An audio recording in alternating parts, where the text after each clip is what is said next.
সম্মানিত ভিউয়ার্স, আজকে আপনাদেরকে আমি দেখাবো ফ্রিজ ঠান্ডা না হলে আপনারা কি করবেন। মহা সমস্যায় পড়ে যাবেন। তো আমরা সেরকম একটা সমস্যাতে পড়ছি। এখানে আমাদের একটা নন ফ্রস্ট ফ্রিজ, আমাদের এখানে ডিপ ঠান্ডা হয় কিন্তু নর্মাল ঠান্ডা হচ্ছে না, সেটা নিয়ে আজকের ভিডিও। তো যাদের এই ধরনের সমস্যা হয়ে থাকে বাসাবাড়িতে, তারা ভিডিওটি না টেনে ধৈর্য সহকারে দেখবেন, তাহলে হয়তো এই ভিডিওটি দেখলে অবশ্যই আপনার নিজের ফ্রিজের সমস্যা নিজেই সমাধান করতে পারবেন 100%। এবং আমরা কিভাবে এটা সমাধান করছি আপনারা দেখুন, বিনা খরচে আমরা নিজেরাই করছি। আপনারা ধৈর্য সহকারে ভিডিওটি দেখুন। ভিডিওটি অবশ্যই টেনে দেখবেন না, নাহলে অনেক কিছু মিস করবেন, তখন হয়তো বলবেন আমরা এটা ভুল ভিডিও বানাইছি। অবশ্যই ধৈর্য সহকারে দেখুন। এটা নন ফ্রস্ট না? এটা নন ফ্রস্ট। আর ফ্রস্টটা হলো বাতাস আসে না, বাতাস হবে না, চারপাশে খালি আইস হবে। এই যে পাশে আইস হবে, আপনার যেগুলো রাখবেন ওইগুলো খালি বরফ হবে। আর একটা বাতাসের সাইডে যেটা রাখবেন ওই খালি বরফ হবে। নন ফ্রস্টে ভালো না ফ্রস্ট ভালো? নন ফ্রস্টে অনেক ভালো, কারণ দামও বেশি। একটা ফ্রিজের দাম ধরেন যে 50-60 হাজার টাকা, আর নন ফ্রস্টের ফ্রিজের দাম ধরেন 30,000 টাকা, 20,000 টাকা। কারণ আটকে দেওয়ার কারণে মানে নিচে ঠান্ডা হচ্ছে না। এই ফ্যানটা দিয়ে বাতাসটা আসতেছে, আর যে রাইসটা হচ্ছে সেই রাইস মানে ঠান্ডাটা বরফটা সেটা নর্মালে দেওয়ার জন্য এই রাস্তাটা, এই বাতাসটাই আবার অল্প একটু ধরেন নর্মালে চলে যায়। আর যে আইসটা হবে, এই আইসটা পরে এক সময় গলে যাবে, গলে যাওয়ার কারণে ওটা নিচে পানি চলে যাবে এই সাইডগুলো দিয়ে। না, ওটা ওই নিচে ড্রেন আছে, খুললেই দেখাই দিয়েছি আমি। আচ্ছা,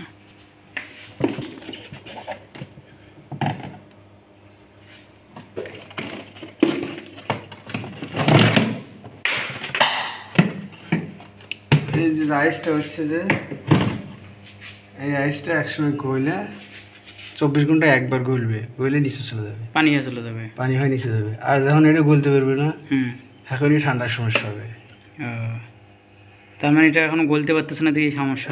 সমস্যা আছে। আমাদের এই ফ্রিজের সমস্যা হয়েছে যে আমাদের এই রাইসটা যে গলতেছে না, না গলার কারণে আমাদের ঠান্ডাটা নর্মালে যাচ্ছে না।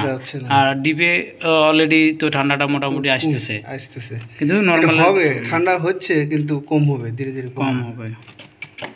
কারণ এই রাইসটা গলার ব্যবস্থা করতে হবে, তাহলে আমাদের ফ্রিজ ক্লিয়ার হবে। হ্যাঁ, এই আছে আপনার একটা পার্টস আছে, এটা হলো আপনার হলো প্রোটেক্টর বলে, কুলিং প্রোটেক্টর বলে। এখানে ফিউজের জন্য হইতে পারে। কোনটা বলেন দাদা? এখানে আছে হলো এর 4টে তার আছে। হ্যাঁ, 4টে তারের ভিতর আপনার হলো একটা হলো আপনার হলো প্রোটেক্টর, কুলিং প্রোটেক্টর আছে একটা, এর সাথে আবার একটা ফিউজ আছে। এই দুটোর একটা সমস্যা হলে পরেও এই আইসটা হয় গলে না, এই জন্য ঠান্ডা হয় না। আবার এই যে একটা হিটিং লাইন আছে, এই যে হিটিং লাইন একটা আছে তামার পাইপ, দুইটা যে এটা ঠান্ডা হবে, আর এইটা একটা হিটিং পাইপ 24 ঘন্টা একবার হিটের ফেলায় এই আইসটা গলায় দিবে।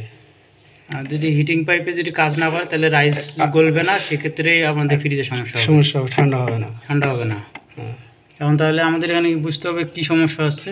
এখন আমার মিটার দিয়ে দেখতে হবে, দেখিয়া এনোর সমস্যা থাকতে পারে, আবার এনোর সমস্যা থাকতে পারে, এটা থাকতে পারে। আবার পিছনে আপনার কাছে একটা টাইমার আছে, ওটা ঠিক থাকলে চলবে। এই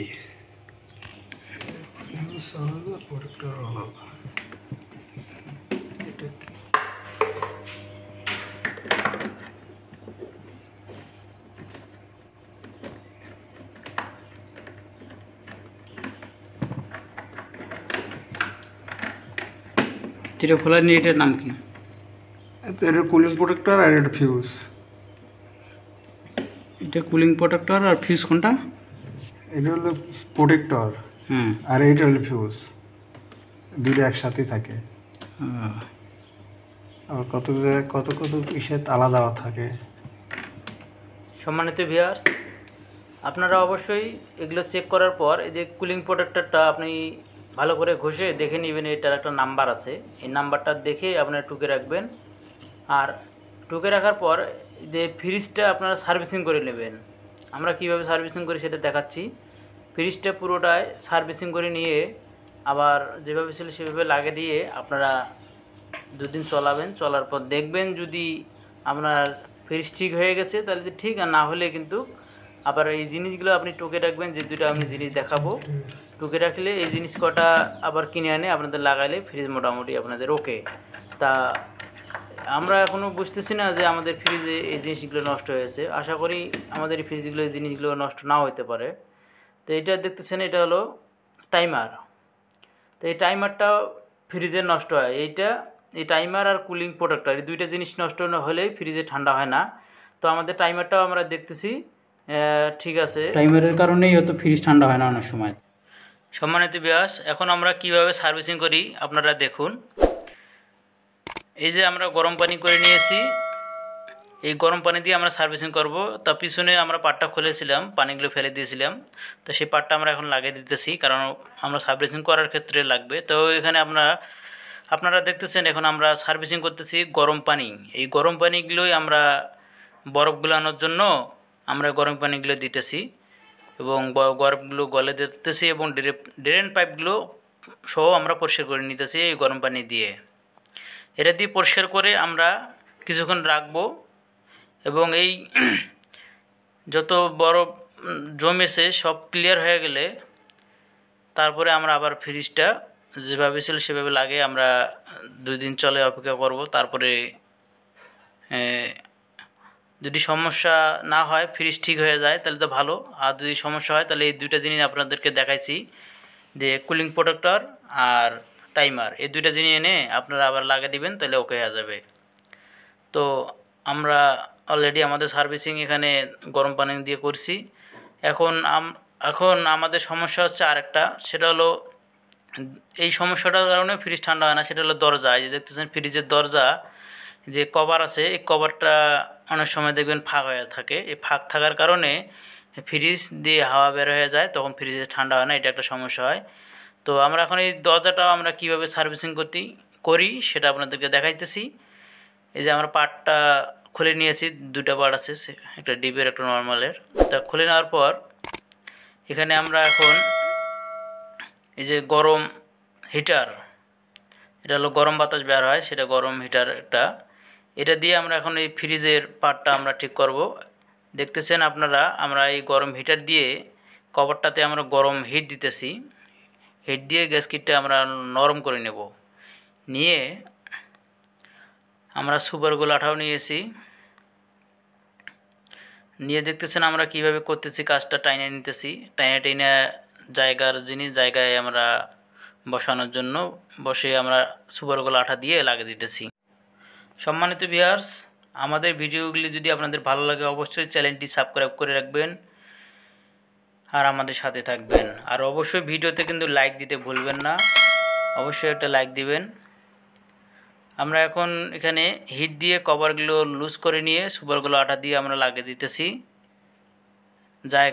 জায়গায় বসে লাগিয়ে দিতেছি, কারণ এগুলো জায়গা থেকে জায়গায় সরে গেছে, জায়গায় নাই, সে কারণে আমাদের এখানে দিক দিয়ে হয়তো হাওয়া বের হয়, সে কারণে হয়তো ফ্রিজ ঠান্ডা হচ্ছিল না।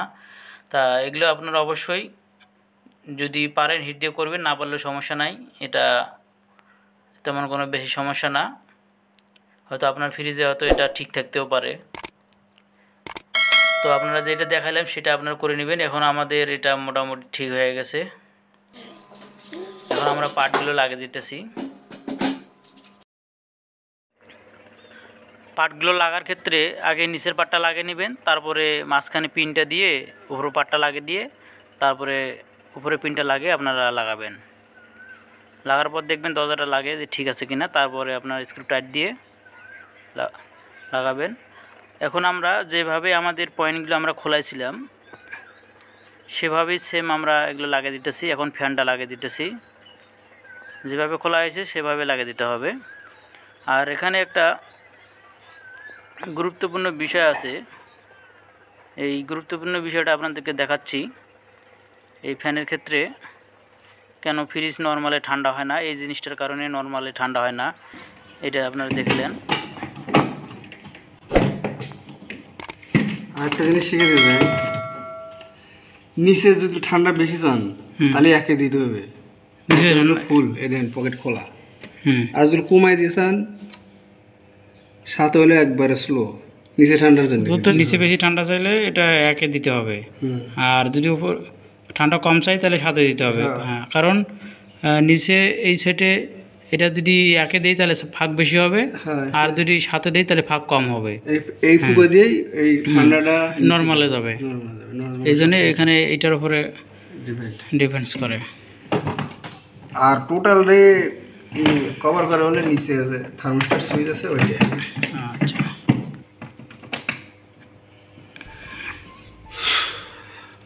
এটা টোটাল কভার করবে নাকি? হ্যাঁ, আর অটোটা করবে। হ্যাঁ, এটা এখন ম্যাক্সিমাম ফুল আছে নাকি? ফুল ছিল, ম্যাক্স ছিল ফুল, মিড হলো মিডিয়াম, আর হলো একবারে হলো মেইন। আমাদের মোটামুটি সার্ভিসিং শেষ, আপনাদেরকে হয়তো আশা করি বুঝাইতে পারছি। আর আমাদের সার্ভিসিং করার জন্য গরম পানিগুলো দিয়েছিলাম, সেগুলো আমরা এখন ফেলে দিতেছি, আর এখন আমরা কভারটা লাগিয়ে দিতেছি। আর অবশ্যই যদি আপনারা 2-3 দিন চালু করে দেখবেন, 2-3 দিনের মধ্যে যদি ফ্রিজের কোনো সমস্যা হয় তাহলে আপনাদের কুলিং প্রোটেক্টর আর টাইমারটা আনস্টিচ করে লাগাতে হবে। আর যদি সমস্যা না হয় তাহলে তো আপনার ফ্রিজ ওকে হয়ে গেছে। এখন আমরা পাওয়ার দিতেছি, আর ফ্রিজ একটা চালু হইতে, এটা ঠান্ডা হইতে 1 ঘন্টা সময় লাগবে। আপনারা দেখতেছেন এখন আমরা ফ্রিজটা চালু করলাম, এখন 1 ঘন্টা সময়ের মধ্যে হয়তো ফ্রিজ আমাদের মোটামুটি সব ওকে হয়ে যাবে। সম্মানিত ভিউয়ার্স, আমরা 1 ঘন্টা পর আসলাম, এখন দেখি আমাদের ফ্রিজে কীরকম ঠান্ডা হচ্ছে, আপনাদেরকে দেখাইতেছি।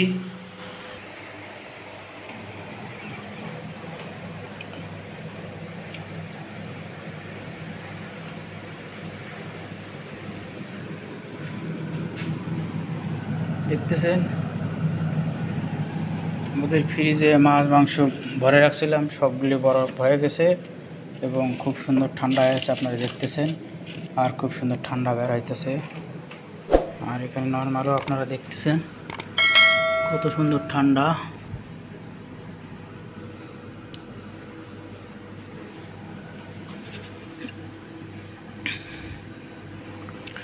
নর্মালের এটা হলো ম্যাক্সিমাম, এটা দিলে পুরো ফ্রিজটাই 1 লেভেলে ঠান্ডা হবে।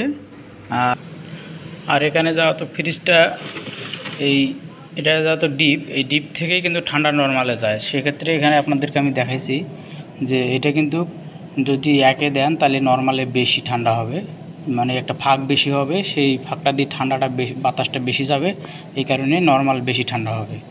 আর এই সাইডে যদি আমি 7 নাম্বারে দেই তাহলে ফাঁকটা থাকবে 1 আঙ্গুলের মতো, তা সেখানে ঠান্ডাটা ফ্রিজে কম যাবে আর ফুটোটা ছোটো হয়ে যাবে, এই কারণে ফ্রিজে ঠান্ডা কম যাবে।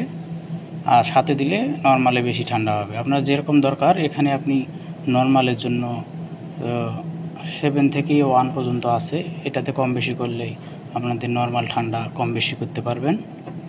এই ছিল আজকের ভিডিওটি যদি ভালো লাগে অবশ্যই চ্যানেলটি সাবস্ক্রাইব করে রাখবেন। ধন্যবাদ সম্মানিত ভিউয়ার্স।